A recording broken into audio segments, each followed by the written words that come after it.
Ард түзөө үзүүлж байна.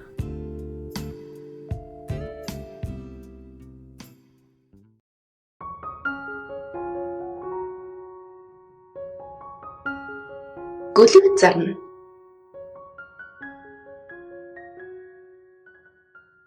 Дэлгүүрийн эзэн гөлөг зарна гэсэн зарыг хаалхан дээрээ хадаж байлаа. Ийм төрлийн зар бяцхан хүүхдүүдийн сонирхлыг ихэд татдаг болохоор нэг жаахан хүү дэлгүүрийн эзэн дээр зарын тухай лавлахаар ирэв.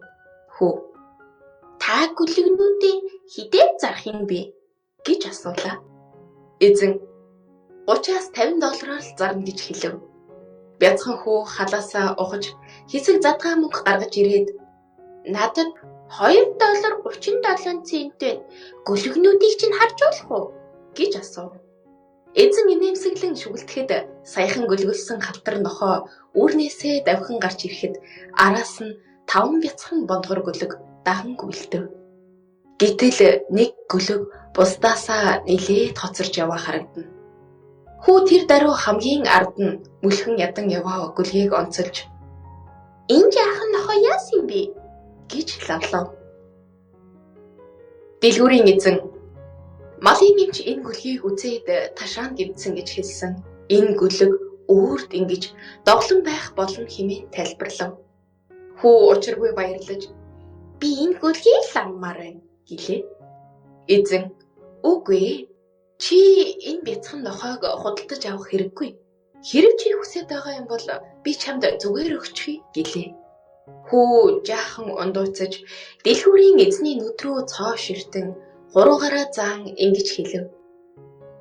"Таныг энэ гөлгийг зүгээр өгөөсэй гэж би хүсэхгүй байна.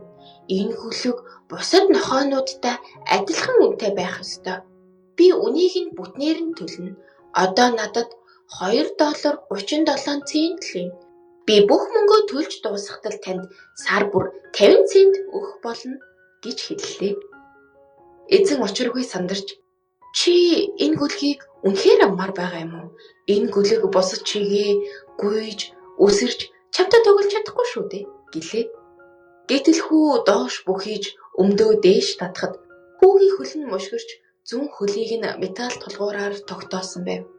Хүү дэлгүүрийн эзэн рүү харж зөөлөн дуугаар "Би өөрөө ч сайн гүйж чаддаггүй мó? Энэ бяцхан гөлөгт өөрийг нь ойлгодог хэн нэгэн хэрэгтэй шүү дээ" гэлээ.